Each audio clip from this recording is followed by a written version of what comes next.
Apocalipse capítulo 1, ou melhor, Apocalipse capítulo 19, versículos de 1 a 9, diz assim: Depois destas coisas, ouvi no céu, como que uma grande voz de uma imensa multidão que dizia: Aleluia, salvação e a glória e o poder pertencem ao nosso Deus, porque são verdadeiros e justos os seus juízos.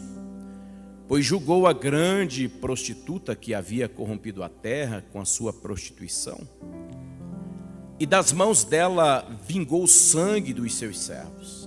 Então, os 24 anciões e os 4 seres viventes prostraram-se e adoraram a Deus que está sentado no trono, dizendo: Amém, aleluia.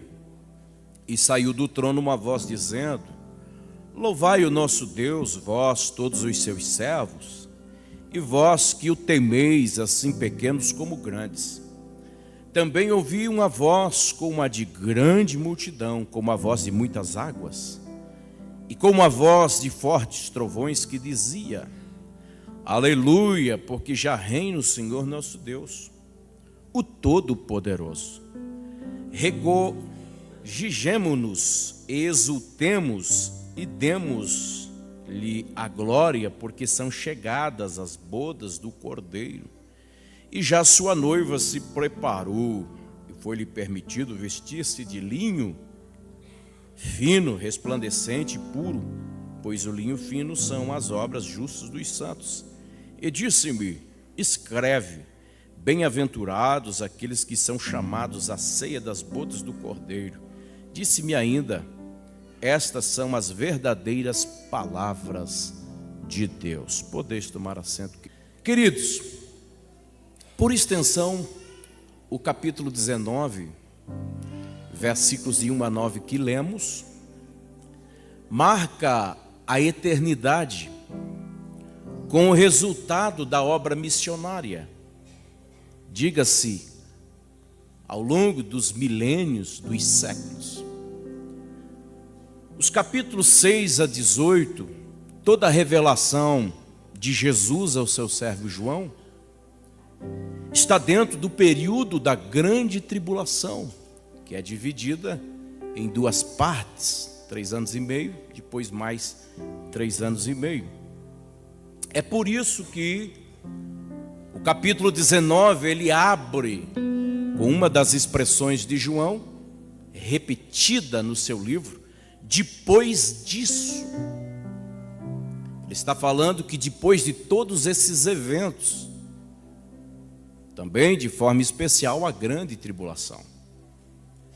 Portanto, essa visão que ele tem, e ele descreve, nós conhecemos como a visão do capítulo 19, essa visão que paira diante dos seus olhos, é a visão do 7º culto no livro das Revelações, o livro do Apocalipse. Essa revelação, essa visão, ela é extraordinária por demais. É um momento ímpar, singular, que ainda não aconteceu, mas vai acontecer na eternidade.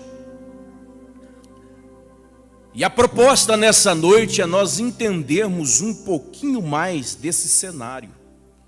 Um cenário glorioso, de louvor, diga-se de muito louvor, de muita adoração, de muita alegria e de muita vibração. No primeiro momento, o que é que João viu? O que é que João ouviu? Versículo 1: João ouviu no céu uma grande voz de uma grande multidão que dizia: Aleluia, salvação e glória, e honra e poder, que pertence, olha a particularidade, ao nosso Deus. Porque verdadeiros e justos são os seus juízos, pois julgou a grande prostituta que havia corrompido a terra, e da mão dela vingou o sangue dos seus servos. Quem sabe um dia a gente fala sobre esta grande prostituta. Mas quem é essa multidão que João ouve? A sua descrição não é que ele está vendo, mas que ele está ouvindo. Essa multidão é a igreja dos primogênitos, a igreja desde Adão até Moisés, de Moisés até João o Batista, de João o Batista até os dias de hoje. O escritor aos Hebreus, ele escreve no capítulo 12, versículos 22 e 23, dizendo: mas tende chegado ao monte Sião, a cidade do Deus vivo, a Jerusalém celestial, a miríades de anjos, olha aí, a universal assembleia, e a igreja dos primogênitos escritos nos céus, e a Deus o juiz de todos os espíritos aperfeiçoados. O que o escritor aos Hebreus está dizendo aqui é a realidade de todos os salvos, desde Adão até o final da antiga aliança, o período da pregação ou das pregações de João o Batista, e os salvos do período da graça, como também aqueles da grande tribulação. Ou seja, então essa multidão é o conjunto de todos os salvos, representados pelos seus grupos ao longo das eras. Essa grandiosa reunião é fruto das pregações dos patriarcas, dos profetas, diga-se, profetas maiores, profetas menores. Essa multidão aqui é o resultado das pregações de João o Batista, de Jesus o Cristo, dos 12 apóstolos, da igreja primitiva, da igreja medieval, mas também da nossa pregação. Diga glória a Deus por isso. Os frutos se verão neste dia. Hoje se faz um culto evangelístico. Às vezes nós não temos como resultado ninguém dizendo sim para Jesus, mas às vezes ali foi lançada uma semente, que em algum momento vai germinar e os frutos se verão neste dia. Agora observe, João descreve no versículo 3, que outra vez disseram aleluia. Verdadeiramente o que está acontecendo do versículo 1 até o versículo 3 é um show de exaltação no céu. É um show de louvores e de adoração. Então não existe culto sem louvor. Guarde isso. Não existe culto sem louvor. E não existe louvor sem exaltação da natureza de Deus, dos atributos de Deus. Eu vou repetir de novo. Não existe culto se não tiver neste culto louvor. E não existe louvor se não tiver exaltação dos atributos de Deus, ou seja, da sua própria natureza. Eles estão exaltando aquele que está sentado no trono. A exaltação revela o que é que eles compreendem e entendem da sua natureza. Por isso que quando você vier à igreja, se você vem aqui com o propósito de cultuar, você precisa entender o elemento louvor, exaltação a Deus.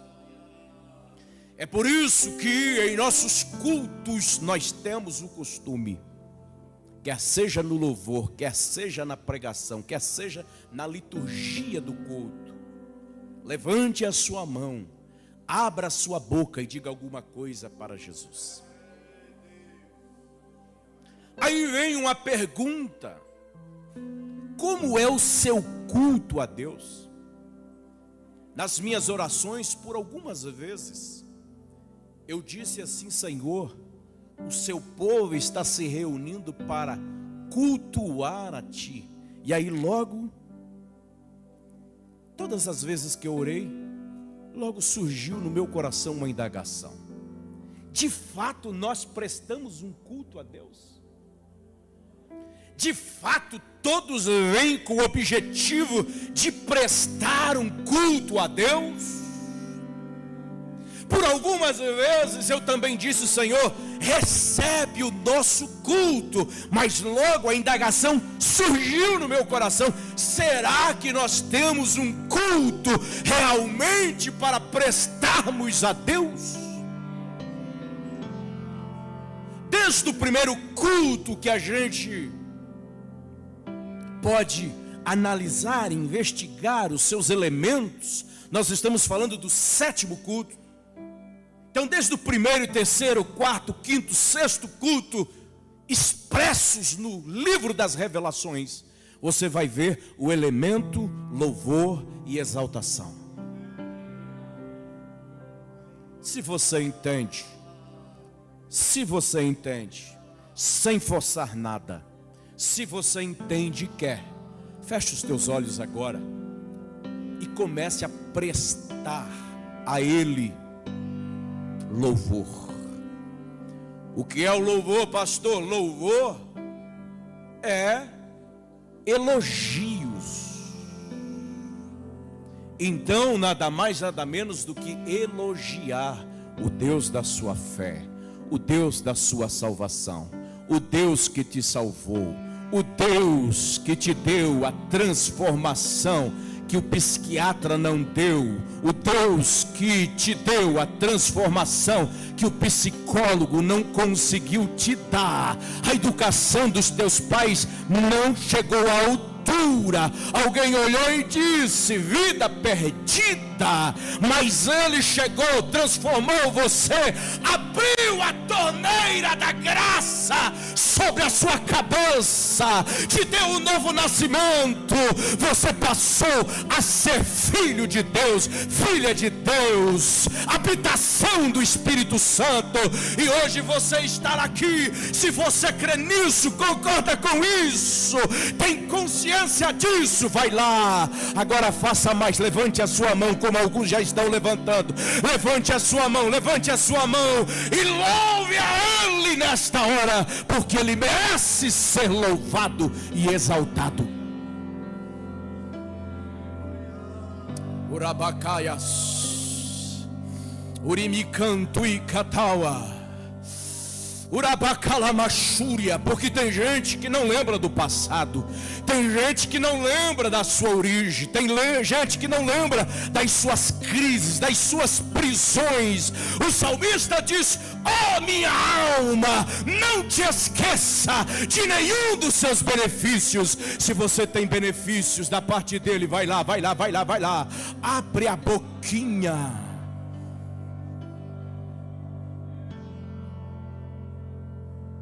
Segundo momento da visão de João está no versículo de número 4. Ele está dizendo: os 24 anciões e os 4 seres viventes estavam se prostrando e adorando a Deus. Me dá um pouco mais de retorno, eu agradeço. os 24 anciões e os 4 seres viventes estavam se prostrando e adorando a Deus que está sentado no trono. Escute aí, dizendo: amém e aleluia. Além da expressão corporal, eles também estão verbalizando. Quem são esses 24 anciões? São seres que representam as 12 tribos de Israel, os 12 apóstolos de Cristo. Eles se assentam em volta do trono. Por isso, 24 tronos, 24 anciões. Eles têm sobre as suas cabeças coroas. Em suas mãos seguram uma harpa e uma taça de ouro. Eles são responsáveis pelo turno de 24 horas. Toda a sua oração feita aqui sobe e vai primeiramente para as taças que estão nas mãos dos 24 anciões. Ao findar o turno de cada hora, aquele que é oficial da hora, ele sai do seu lugar. Quem está aí, diga amém. E ele vai até frente ao trono de Deus. E ele derrama a oração dos santos sobre o altar do incensário que fica onde? Frente ao trono de Deus. Eles fazem parte da liturgia na sala do trono. Capítulo 4, capítulo 5, você vai ver que eles estão presentes lá. E eles cantam cânticos de redenção. Capítulo 5, versículo de 8 a 10, João descreve um pouco da letra da canção que eles entoam. E havendo tomado o livro, os 4 animais e os 24 anciões prostraram-se diante do Cordeiro, tendo todos eles harpas e salvas ou taças de ouros cheia de incenso, que são a oração dos santos.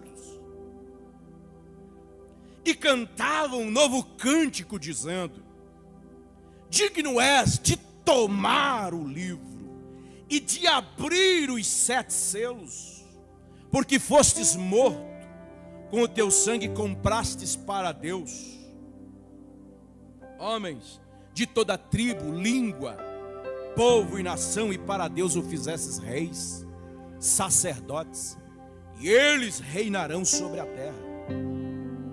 Nesse cenário, João descreve que também estão lá os seres viventes. Quem são eles?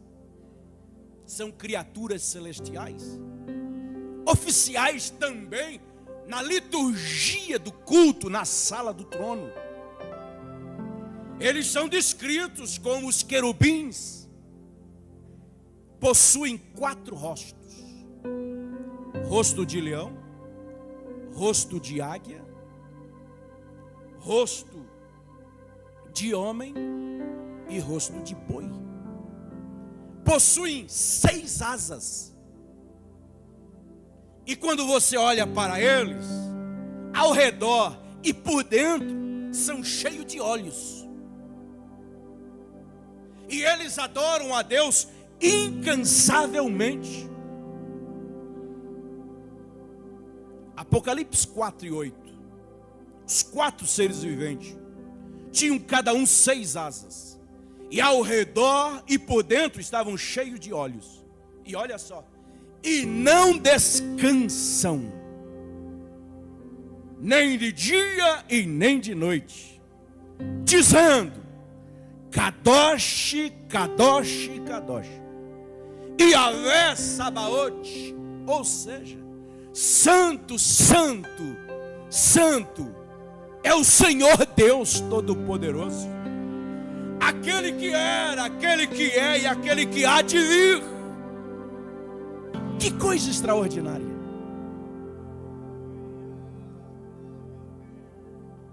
Olhe para cá, deixa eu descrever um pouquinho a sala do trono. Ou deixamos para lá? Quantos querem entender um pouquinho mais da sala do trono? Onde estão esses 24 anciões? Os querubins. O que se vê na sala do trono, pastor? Primeiro, se vê o trono, o arco celeste. Na visão de João, lá no capítulo 4, 5, ele vai dizer que saem relâmpagos e trovões. O que se vê na sala do trono, pastor? Se vê o incensário à frente do trono de Deus. Debaixo do trono sai um rio. Na visão de Daniel, ele disse que esse rio era de fogo. Ele salta louvando aquele que está sentado no trono. O que é que se vê na sala que governa o universo, pastor? 24 tronos, com 24 anciões. Do capítulo 4 para o capítulo 5 do livro do Apocalipse, João vai dizer que esse cenário foi alternado, sendo posto outro trono. Então é o trono do Pai e o trono do Filho. Diga glória a Deus, porque eles têm trono, ou seja, eles têm domínio. E eu abro o precedente para dizer que ele tem o domínio sobre a sua vida, sobre a sua família, sobre a sua casa, sobre a sua empresa, sobre o seu trabalho, sobre a sua saúde, sobre a sua vivência. Você não está ao léu da sorte. Há um que domina sobre você, e ele domina, rege todas as coisas com cetro de equidade, porque ele tem um trono. Se você crê, levante a sua mão. Acima do trono existem os serafins, seres ardentes que refletem a santidade de Deus. Eu não sei em que lugar da sala, para mim, que fica assim à direita. Existem 7 anjos postos, prontos para cumprir ordens daquele que está sentado no trono. Quantos anjos? Na sala do trono existem esses seres viventes. Mas também é descrito que na sala do trono existem miríades de seres angelicais. Imagine o tamanho desta sala. João descreve esse número extraordinário de seres angelicais. A expressão de João é assim, ó: milhões de milhões, milhares de milhares. Dá para você entender a magnitude desse culto. Veja como você é importante para Deus. Veja o quanto Deus considera você. Ele tem milhões de milhões, milhares de milhares de seres angelicais que lhe adoram de dia e de noite, entoando canções das mais elevadas, quanto à exaltação, louvor, adoração. Mas ele abriu o precedente para ouvir dos seus lábios, ouvir da sua boca a sua singela, portanto sincera adoração.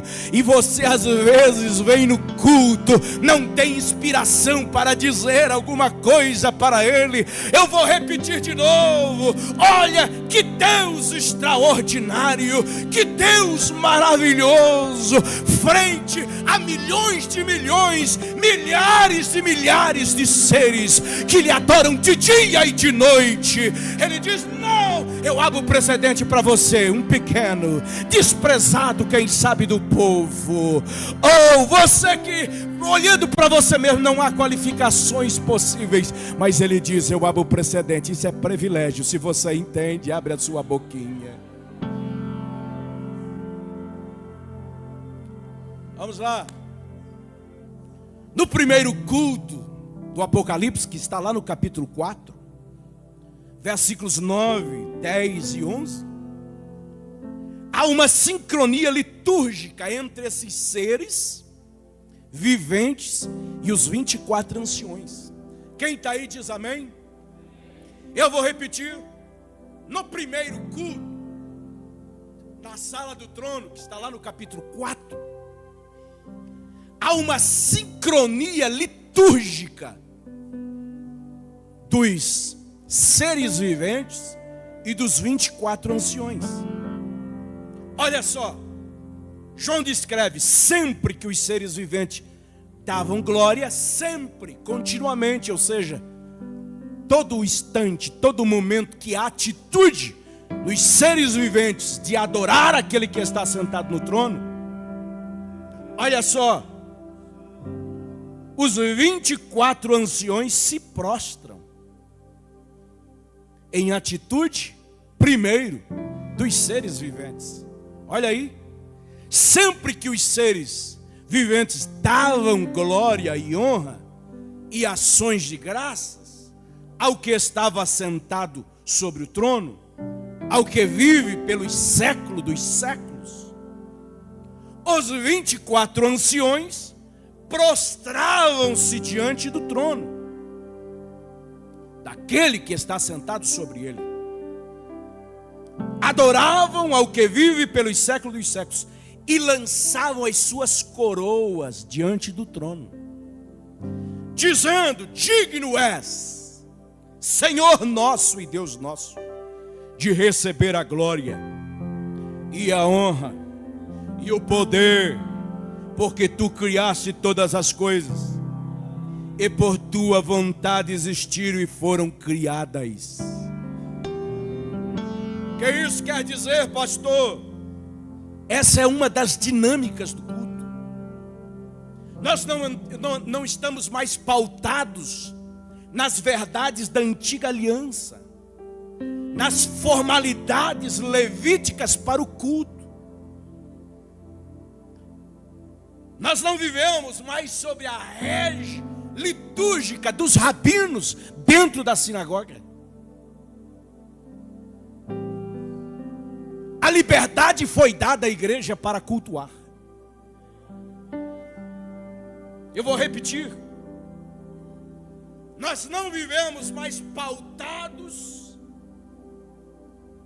nas pontuações litúrgicas que aconteciam na antiga aliança, por meio do sacerdócio levítico.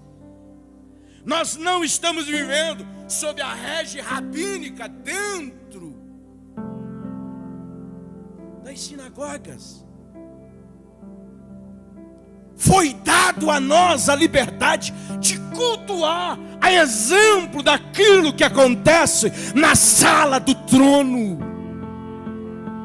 Parece que uma meia dúzia ouviu. Eu vou repetir de novo. Deus nos deu a liberdade para cultuarmos a Ele, assim como os anjos cultuam a Ele e expressam a Ele os louvores e a adoração. Então, meu querido irmão, esse negócio de você chegar à igreja e ficar aí postulado, nós não obedecemos a doutrina romana. Nós somos pentecostais e entendemos que a égide da nossa liturgia, ela vem do Espírito de Deus, e aonde tem um coração cheio do Espírito Santo, não tem como ficar parado. Não tem como ficar parado. Aonde o Espírito Santo chegou, selou, não tem como ficar parado. Pode até mesmo ser tímido ou tímida, mas em algum momento vai ter uma reação na presença dele. Se você crê, se você crê, se você crê, os anjos se movimentam, os anjos se movimentam, os anjos verbalizam. O céu não é um cenário de uma cerimônia fúnebre. O céu é um lugar dinâmico de adoração. Se você crê nisso, levante a sua mão e vai lá, agite a sua alma para adorar a Ele.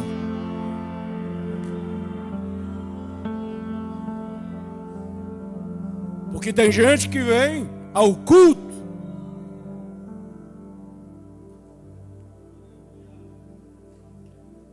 esperando o que é que vai sair do louvor e da pregação. Não. Você precisa mudar a sua mentalidade.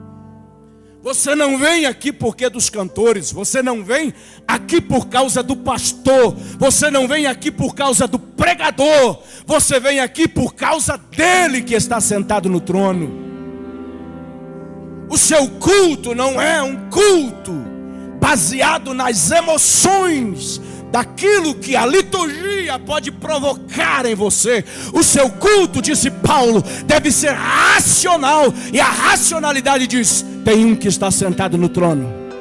Ele tem o mapa da história nas suas mãos. Ele não tem só o mapa da história nas suas mãos, mas ele tem o domínio da história nas suas mãos. E, inclusive, o maior inimigo da igreja já está sentenciado por ele. Então, se você entende que o seu culto deve ser a ele, vai lá, crente, levante a sua mãozinha e diga alguma coisa para ele. Mas vamos lá. A visão está se descortinando. E em terceiro momento, João diz que ouviu uma voz. E essa voz saiu do trono. E saiu do trono uma voz dizendo: louvai ao nosso Deus, todos os seus servos, e vós que temeis, assim pequenos como grandes. Ninguém sabe dizer de quem é essa voz. Eu vou repetir. Não se sabe de quem é essa voz, mas João ouviu. E ela fez um convite para o culto universal. O resultado da obra missionária. Maior encontro de todos os tempos desde Adão. Olha o que essa voz disse: todos os seus servos, vós que temeis, assim pequenos como grandes. Você vai perceber que este culto aqui ele é diferente de todos os outros que aconteceram até então. Quer seja aqui na terra, quer seja esses que estão descritos no livro das Revelações. É a única vez em toda a história dos céus e da terra em que todos os salvos estarão reunidos. Vai ser lindo por demais. É tão lindo quando nós estamos reunidos e a igreja está cheia. É tão maravilhoso. Imagine você o cenário na eternidade.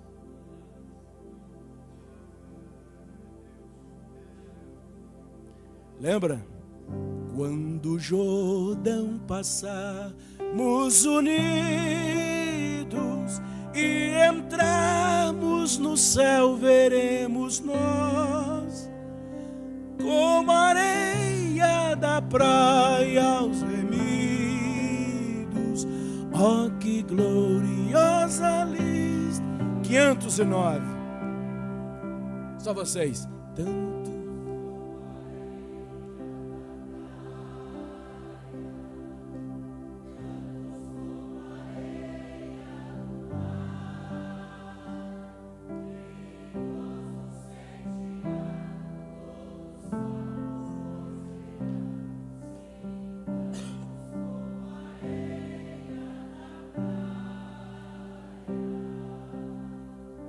Lá nas margens do rio da vida.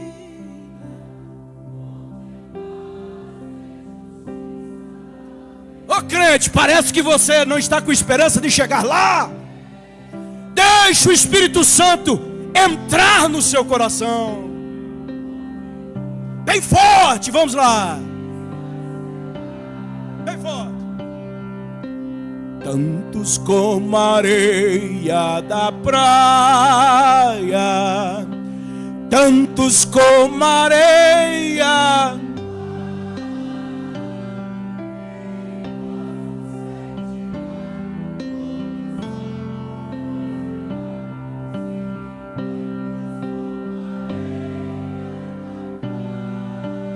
Vire para quem está do seu lado e diga assim: eu quero te ver lá. Mas a visão ela continua. No quarto momento, João ele ouve mais uma vez. Ele diz também: ouvi uma voz como de grande multidão, como a voz de muitas águas, e como a voz de fortes trovões, que dizia: aleluia, porque já reina o Senhor nosso Deus. Essa expressão é forte. Porque já reina o Senhor nosso Deus, o Todo-Poderoso. Regozijemo-nos e exultemos, olha só, e demos a Ele glória, porque são chegadas as bodas do Cordeiro, e já sua noiva se preparou. Olha que lindo! Uma voz sai do trono, faz o convite, faz uma convocação. Agora todos quantos ouviram entram na mesma atmosfera. E agora eles estão dizendo, a grande multidão está dizendo, quem está aí diz amém. Estão dizendo aleluia. Alegremo-nos e exultemos e demos-lhe glória, porque são chegadas as bodas do Cordeiro. Qual é a sua esperança? Ei, qual é a sua esperança? Mas surge uma pergunta aqui: quem é essa multidão? É a mesma do versículo 1. É a mesma multidão do versículo 1.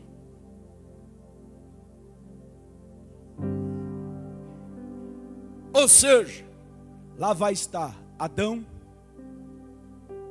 Matusalém, Enoque, Sete, Noé, Abraão. Você já imaginou que culto? Meu Carvalho, quando a gente anuncia que vai estar no culto um pregador que a gente gosta, um cantor que a gente gosta, a igreja enche, o povo vem, é aquela atmosfera de expectação, né? Mal a pena o cantor, o pregador chega aqui à frente, a igreja já está vibrante, porque sabe que vem coisa boa. Imagine um culto em que você vai ver lá Abraão, Isaac, Jacó. Oh, que alegria!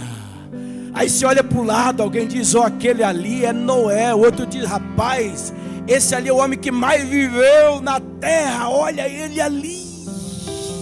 Daqui um pouco você não viu ainda onde estão os profetas que sofreram. Isaías que foi cerrado ao meio. Oh, encontro maravilhoso! Lute até o fim. Vença o diabo, vença os demônios, vença a sua carne, vença o mundo, porque esta é a proposta de Deus para você na eternidade. Ali estará todos os nossos irmãos que foram vencidos pela morte, através das fogueiras, das guilhotinas, das arenas dos leões. Pessoas que resistiram até a morte, mas não negaram o sangue de Jesus Cristo, não negaram a palavra do Evangelho. Eles estarão lá.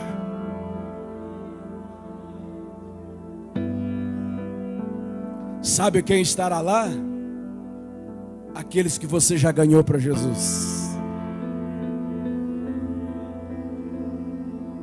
Estarão lá aqueles que você vai ganhar para Jesus. Imagine que glorioso alguém chegar e te abraçar e dizer: oh dia bendito, oh dia glorioso, aquele dia que você me falou dele que está sentado sobre o trono. Oh, dia da minha salvação. O escritor aos Hebreus disse: como não atentarmos para essa tão grande salvação? Você recebeu uma grande salvação. Por isso que agora João está dizendo que essa multidão está exaltando ao Cristo, ao seu governo, pela grande redenção. Você vai se lembrar lá de que chegou lá porque dele, porque dele, porque dele, porque dele. Então ame a ele, viva com ele, abrace a ele, chame ele por particular, porque ninguém verá a Deus, ninguém chegará lá a não ser por ele. E eu quero profetizar nessa noite que muito embora as nossas fraquezas, mas nós vamos chegar lá. Eu estou profetizando, então levante a sua mão, escute aí, segure o seu coração. Muito embora as nossas fraquezas, nós chegaremos lá. Se Satanás quer ou não, nós vamos chegar lá. Se a secretaria do inferno quer ou não, nós vamos chegar lá. Se alguém olha e diz vai chegar, e se diz não vai chegar, não importa, nós vamos chegar lá. Nós estaremos juntos para todo sempre. Hoje é aqui, mas haverá esse dia eterno. Se você crê, fica de pé adorando ao nome de Jesus. Kalau asteia edacomundus iguelas terebacau asti catal e kiti tiocaios uramande cleio vorgia naragasurabacaios. Oh, a unção sobre esse altar, e se você quiser, essa unção vai pegar você. Há uma virtude que sai desse altar, e se você quiser, você pode senti-la. Levante a sua mão, abra o teu coração para sentir essa virtude do céu. O que é as bodas do Cordeiro, pastor? Sabe o que é as bodas do Cordeiro? É a festa dos redimidos. É o casamento do noivo com a noiva. Quem é noiva aí diz amém. Eu vou repetir, as bodas do Cordeiro é a grande festa. A festa dos redimidos. João diz que nós cantaremos uma canção, e ele descreve as letras da canção. É a canção dos redimidos.